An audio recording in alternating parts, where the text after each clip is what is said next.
ええええええहे guys welcome back to another blog. आजचा blog थोडा special असणार आहे कारण हा पूर्ण ब्लॉग मराठीमध्ये असणार आहे. मला खूप सारे डीएम्स आणि मेसेजेस आले होते की तू एकदा मराठीमध्ये ब्लॉग ट्राय कर, म्हणून आजचा ब्लॉग मी मराठीमध्ये करायचा प्रयत्न करतोय. आजच्या दिवसाची सुरुवात वोट्स काउन केली. लास्टच्या काही ब्लॉगला तुम्ही खूप प्रेम आणि सपोर्ट दिला, त्यासाठी धन्यवाद आणि असंच तुमचा सपोर्ट राहू दे. तर मग जिमला जायला रेडी झालो. जिमला जायच्या आधी मी माझी बॉटल फुल करून घेतलो. दररोजच्या प्रमाणे मी प्री वर्कआउट घेतलं आणि निघालो जिमला. जिम मध्ये पोहोचल्यानंतर फिंगरप्रिंट लावून एंट्री केलो. तर आजचा वर्कआउट होता बॅक आणि बायसेपचा. स्टार्टिंग थोडं वॉर्मअप केलो आणि बॉडी ऍक्टिव्हेट करण्यासाठी 10 पुलअप्स मारलो. मग शूज घातलो.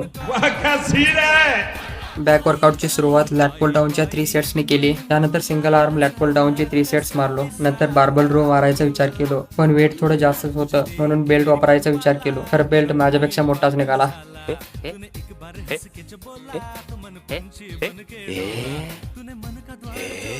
शेवटी आपल्याला काय होते म्हणत विदाउट सपोर्टचे 3 सेट मारून सेट्स कंप्लीट केले. मग लास्टला लॅट पुल ओव्हरचे 3 सेट्स मारून बॅक वर्कआउट कंप्लीट केलो. आता बारी आली बायसेपची. तर बायसेपची सुरुवात झिगझॅग बार कर्ल्सचे 3 सेट्स मारून केलो. त्यानंतर डंबल हॅमर कर्ल्सचे 3 सेट्स मारलो. लास्टला टीचर कर्ल्सचे 3 सेट्स मारून बायसेप वर्कआउट कंप्लीट केलो. शेवटी ॲप्ससाठी हँगिंग विंडशील्ड वायपर्सचे 3 सेट्स मारून आजचा वर्कआउट कंप्लीट केलो. पहिल्यांदा ओव्हरसाइज शर्ट मध्ये बॉडी काही दिसत नाही. थांबा, शर्ट काढल्यानंतर दाखवतो आजची मेहनत कशी दिसते. आणि हो भावानो, माझी बॉडी काही एक्स्ट्रीम लेवलवर नाही आहे. अजून मी इंटरमिडिएट लेवलवरच आहे. अजून मेहनत करायची आहे, स्वतःला अजून इम्प्रूव्ह करायचं आहे. पण जर्नी चालू आहे, तो स्वतःला बेटर बनवायचा प्रयत्न करतोय.